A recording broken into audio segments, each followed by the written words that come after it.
Andy. Hey there, how are you, Jeanette? Andy, I just got back from 6 days up country in the beautiful British Columbia around 108 Mile House, Decca Well, Lake, uh, Lake. cottage country or cabin country is, I think they call it cottage country in Northern Ontario and cabin country in BC. Just absolutely stunning.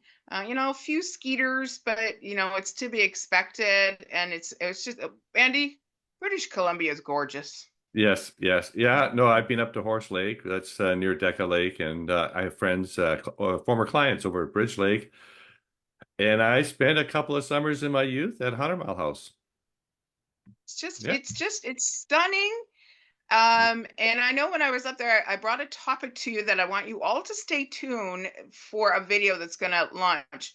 Because we're similar in age, and my girlfriends that I went with, we got into that conversation about we got kids in school and grandkids coming up. We got parents that are aging, and what does this mean for us that own real estate or thinking about real estate? So I know I got on the phone to you and went, I got an expert who's going to be covering this topic. So all of them said, we'll be watching. We'll be Yeah, yeah, watching. yeah. No, Pull I that mean, together. there's much to deal with.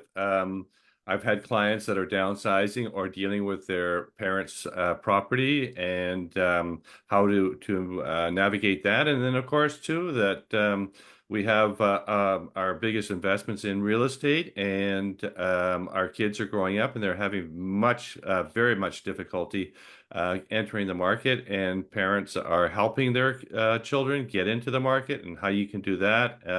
And then at the same time, keep a little piece for yourself because we Mhm. are retiring, and we want to make sure that we can downsize into something that works for us. Yeah, and supremely, when you build such a beautiful family, you still want that space so when they come and visit, they're encouraged to visit, but also encouraged to go back home too. Yes, that's true too. To go with it. So, Andy, this Yeah, last little bit, last week and a half ish, yeah. the mortgage rate has dropped. So, what's the number saying? Okay, so let's get right into it. I'll share my screen and take a look and see what July did. And uh, it it was a very quiet month. Very quiet in the sense that in July we had in the Fraser Valley we had 1,230 sales, and that's down 7% over last month and down 26% over the 10-year Wow. seasonal average. Although last month, when we talked about this in June, we were 30% down over the 10-year seasonal average. Listing inventory reached a 10-year seasonal adjusted high in July with active listings at 8,731. Not too long ago, we were talking about 7,500, 76, 77. So we're definitely up 5% over June and 41% higher than in July 2023. Oh my goodness. Now, how these two come together, sales and listings, well, that is interpreted through our sales to active listings ratio, and we're at 14%. And that means that 14% of all listings sale over the month, and that is considered a balanced market. And the balanced market is between 12 and 20%. However, we are seeing dips into buyer's market in different pockets throughout the Fraser Valley. So all that information, let's put it in graph form. Here you can see for July, we're at 3,412 sales for the month of July, listings, 3,412 listings, and only 1,230 sales. Compared that to the previous month, it's pretty well the same. And looking at July of last year, you can see our inventory is greatly increased from last year, but our sales volume is also a little bit lower. So the market is definitely quiet. It is taking a pool break. It's even after the two interest rate coming down by 0.25% each time, we're sitting at 4.5%. But it's not affected the marketplace. And now you can see this is our inventory levels. We're at 7 months of inventory, where that's the balanced market between 5 and 7 months. You can see how our inventory has been climbing, and we're about ready to break into a buyer's market in terms of inventory. The inventories, if you look at it, break it down with apartment, townhouses, and detached homes, you can see again how our inventory has climbed. And we're in detached homes, we are definitely in a buyer's market. The and apartments have gone up a little bit, but townhouses seem to be staying steady. Hmm. Yeah. Why would you say that is, Andy? I'm not quite sure. A lot of people finding that townhomes are more affordable than detached homes. So the buyers that are out there are looking at townhomes, and that maybe their condos are too small for them. Mm, Condos don't offer anything to a growing family. So we are building a lot of condos as opposed to townhomes. hmm.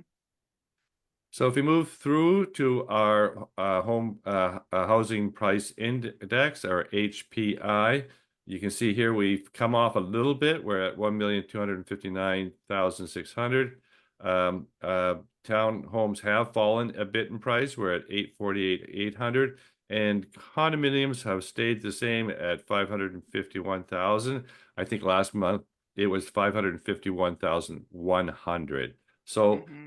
the condo market's pretty well stayed the same, but we are seeing detached homes coming down, and not a lot, but it is in a downward trajectory. But this is also to be expected because we are in a summer mode, and where this goes in September, October, November, sometimes we have a bit of a pickup in the marketplace.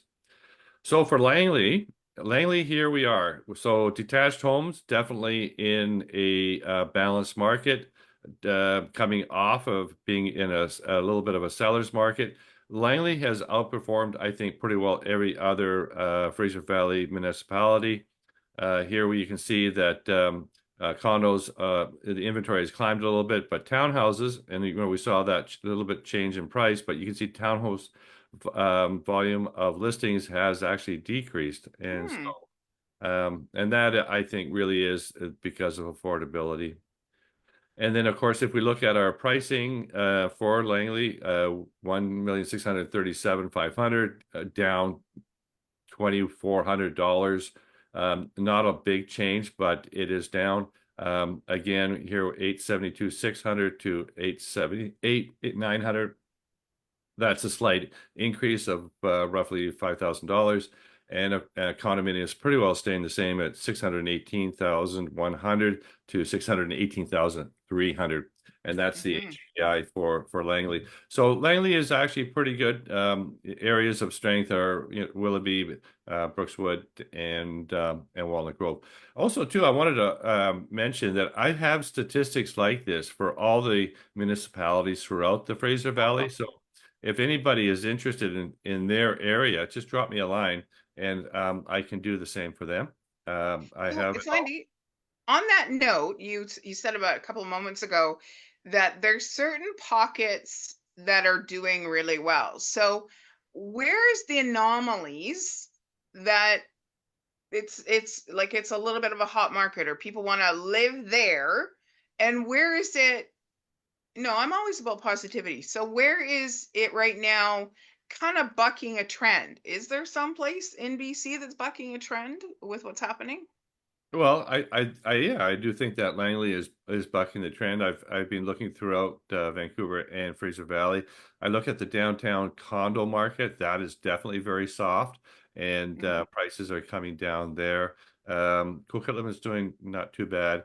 Uh, Different parts of Surrey is Maple Ridge and Mission and areas like that are I'm moving along with the trend. Okay. So Langley's still kind of the hot spot. We know it because we live here and Yeah, so can yeah. appreciate that hour into Vancouver, that hour out to Chilliwack if you want to go to the corn maze, that hour to head to the water, or that hour to go trekking, up to a hike. So yeah, I can understand that now. Thank Well, you. yeah, but Langley's also very central to a lot of things that I remember when I worked first moved out to Fort Langley in 1991. I was still driving to Guildford for different things. I was actually going to Guildford for the gym, shopping and big box stores. Now it's everything is in Walnut Mhm. Grove, and big boxes are down in Langley City. So there is a lot that is here. Plus, we have a lot of recreational activity, and we are in pretty good shape in terms of schools, so that Hmm. Langley has a huge appeal, and it's very central to Hmm. to the Fraser Valley. So as opposed to Abbotsford, which is a little further away, Surrey, which has a real mishmash of communities and recreational, but we seem to have it better organized here. Good government over the past 20 years. Hmm. Thank you. Yeah.